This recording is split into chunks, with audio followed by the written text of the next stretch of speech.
I want to call this like some truth in Hollywood situations right here. Couple lines from some movies that was like straight up the realness.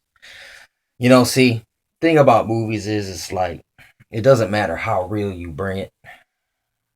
It's still a recreation, so therefore it's not totally genuine off Jump Street.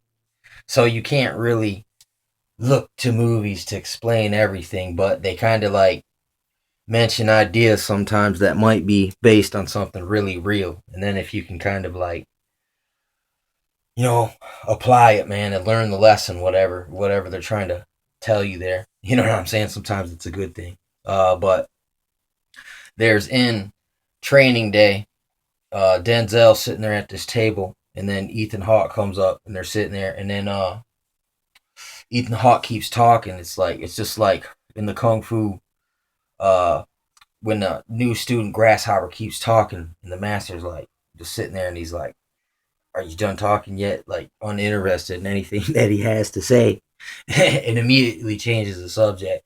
And then Denzel does it to the dude, and he goes, "You know what? Since you're not gonna let me read my paper, I'm gonna give you basically this lesson, whatever."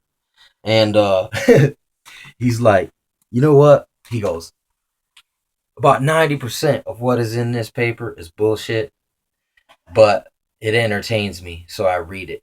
And it's just like, man, ain't that the truth? I mean, that's the real truth. That's the real deal truth leaked out.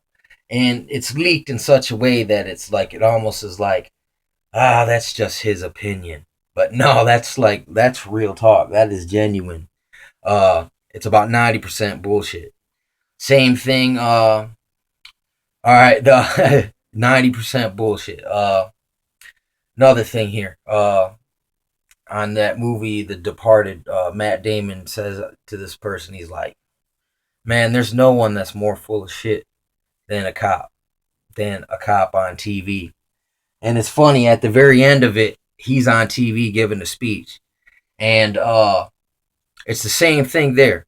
Same thing. I mean, their job is to lie and just get a ticket, basically. I mean, that's their job.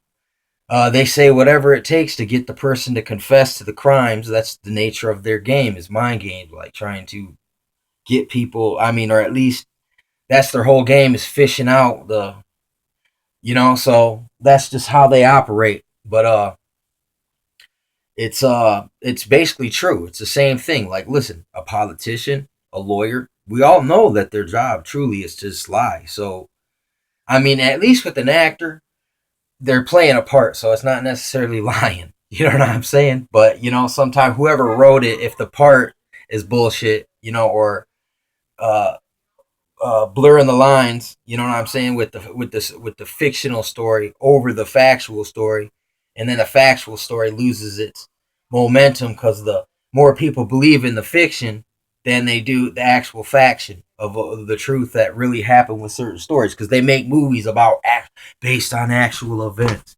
I know you've seen that before, so uh, it's pretty funny there. And then on the third piece of this little thing is like, I remember growing up, my grandma used to get these things. They're called rag mags, where it's like, it'd be like, woman born with a 2,000-year-old mummy in her stomach, and Princess Diana was killed, was murdered. I remember seeing that all the time, and she used to read them every week.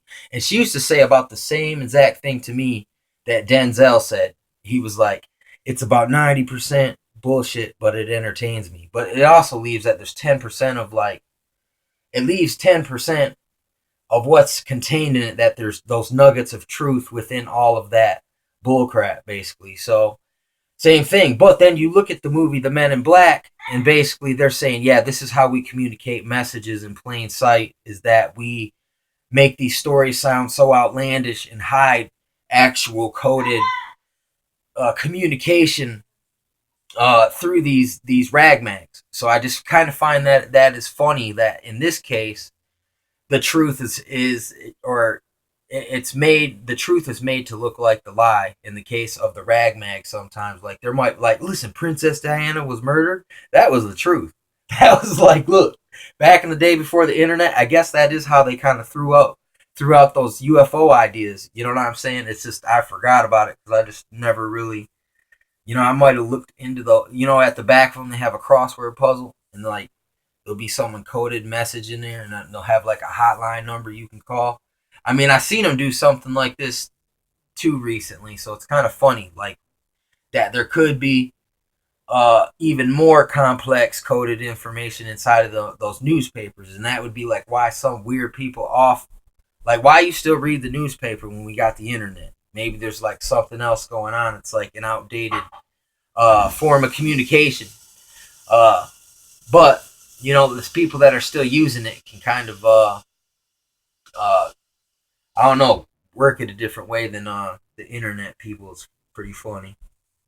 But that's some real Hollywood like truths, intermixed with all that fantasy and acting. You know what I'm saying? They'll be dropping uh some real stuff because I mean I guess they can get away with it. They can say those things because they're acting. They can kind of be like, it wasn't me, that was just my line. You know, so therefore they don't have to. They get to I don't know, man. It's crazy.